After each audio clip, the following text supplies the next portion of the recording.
Balima Anyakuma, très urgent. Balima bien vendredi 10 octobre 2025. Amboraka information téléman dosoro. Ko anga surasuka kan dobe nyafunge. Ko jatke wale mogo yanga kan boshi anga surasula. Ube kuyere filmer akono. Anga do anga surasuye. Sinon mali surasuye victoire ke zantigila. Oye tiere. Ni surasuye nyumaya ka mbofo. Anga soutien be surasuye. Mais kanga kan uyanga kangele minanade. Awa ube ka siterni fana essence buko no sa kuyere filmer na esamno. Ka ke sous forme de moquerie. Malien combien d'amentigila de mungani kera Tombouctou et je m'esco nyafunge mena a imaginer obela jelna au nambe je kula je nyogon fe ah kuyanga kando mine de kuyanga surasuka kando mine awa ubeka carburant fana boka essayer ko ke sous forme de moquerie anga jango for la je folo aha Allah nanga yusa lango na law essence ni carburant du boulot tanto voilà Anjika oduka moto fadro nyeta oduka wari boyere oto awta sanda awta essence sanda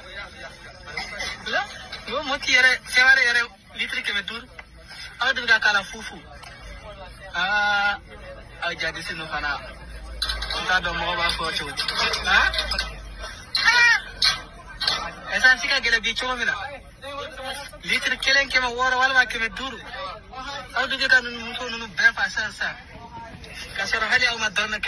Abela jeli nyabala jatike wali mogo de fleka tanga essence uta 600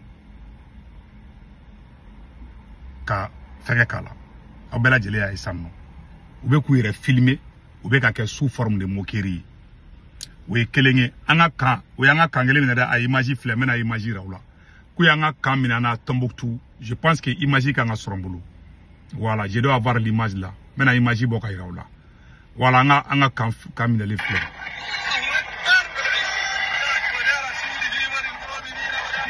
abela jele nyabala de bela jele ngala je ni anga kandi tanto sura suga kan ni anga sura suga kandi Tombouctou efenge nyafunge wala nyafunge voilà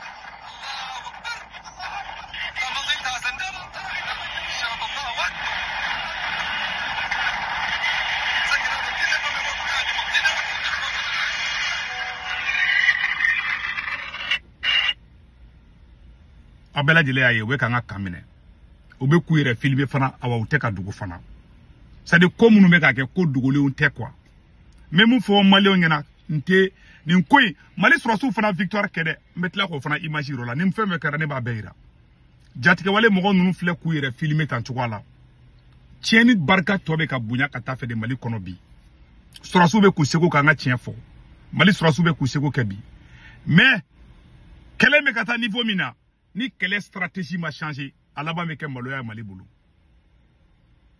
quelle be kata niveau mina ni quelle stratégie m'a changé à la bas avec maloya en malien bulu me ga tien de fois bela jele ngana wala yala quelle tabulu mai walai tugu barbaro tseka jamana jo walai tant que surasi nyamo ko do be kamene ka dun kasula walai bentina ayala je tro ni jogo ma de ka ke mali kono jatike wale mogo de be ki moke awnabi ku yere filmer kanga kaunchi ka sajo camera to ka baratan flafilla anga kansi kuntechi ala jo banga kaunchi et puis ubu yere filmer ubu yere fana filmer ka daka de ubu yere filmer ka daka unyada ubebe bo afle unyada ubebe bo afle ni bela je ngalaje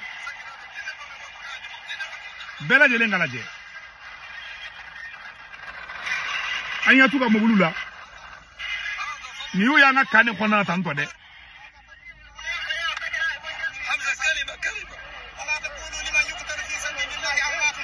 abela jele nyabala de abe nyabala de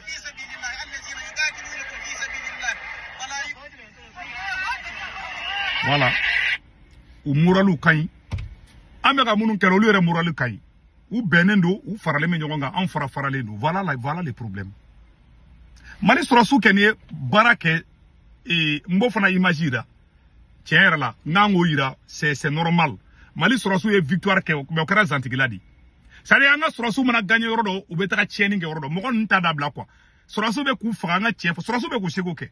Ça il faut le dire. Mali Sorasso fera victoire que je pense que je dois avoir cette image là aussi que je vais vous montrer aussi.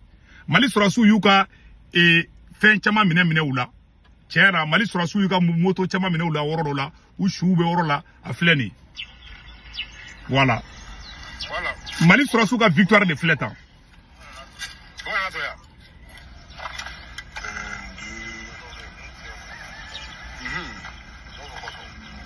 Ninkara et Zantigila ni mafli.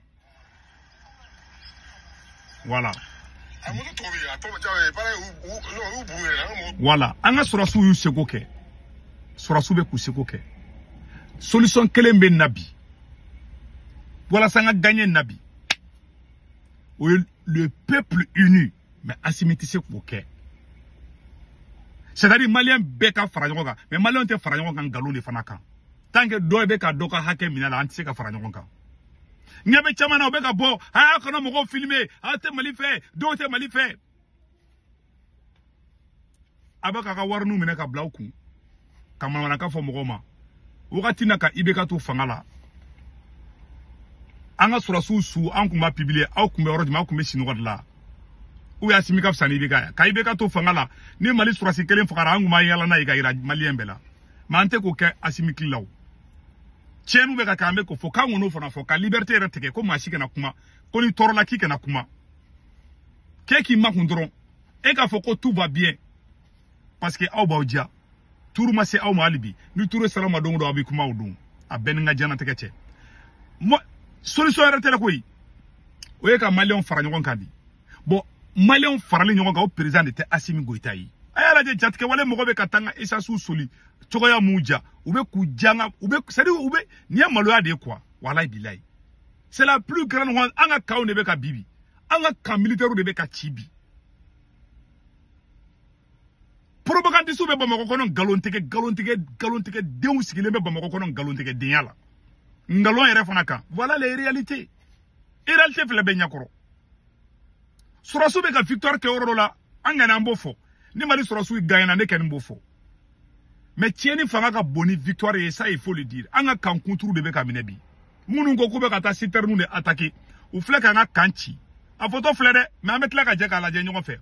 Voilà, on est toujours sur la vérification mais anga kan be kachi. Ou be ka siternu mine. Mali on be kasi la siternu fe watina. Jatke wale mo be gitlonge siternina. Flene.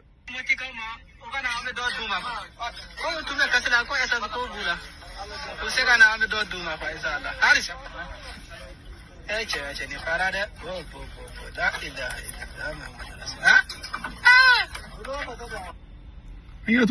Fubu moke boana. Assimi de monnaie douana dro. Ne kenme mou fa solution est très simple. Ataki te kaba siternu be ka jeni. C'est-à-dire que koyi te kononimite nyadimi de don quoi. C'est-à-dire que be nyaba la mumbe ka ke quoi. Mais ni mbanchoko te tanchoko ide. Ne solution dron ne fo. Malien mo be kaso la ko politique fenge do ka bebla ka bo kaso la mais Assimi de tenake. Donc position finale est Sorasso patriote ay Assimi genga boui. Aka Moussa Marao Arasbati Ben le cerveau Clément Dambélé Shogel Maïga ani jo ani le roi nu ni fenu Rose Pavroni Arasa ayu bebla na u bla Malien ku teke di nyoma me gagner kleina Assimi kelentisi Assimi na de me baga soi-disant de me baga u shitise ka malin kisina billahi tallahi ambe ka malo dongo do ambe malo dongo malo abe ngane faka ne jatke wale mo yobe ki tlonge essentiel la Malien be kasila essence do faire ne jigira tigera wallahi ma Assimi te de mo fanya de wallahi Assimi tisi ni ala na krache mbe dama drone mam donc ambora ngende gira wala en même temps ay mo do ka vugal lame Anke Anbara. Aye name. Anbaro. Isaji mobile keme guru duna keme wara duna neto shima. An ko ne me yoro mimbi. Ka tanigela fokati. Isaji iba to me ita fi.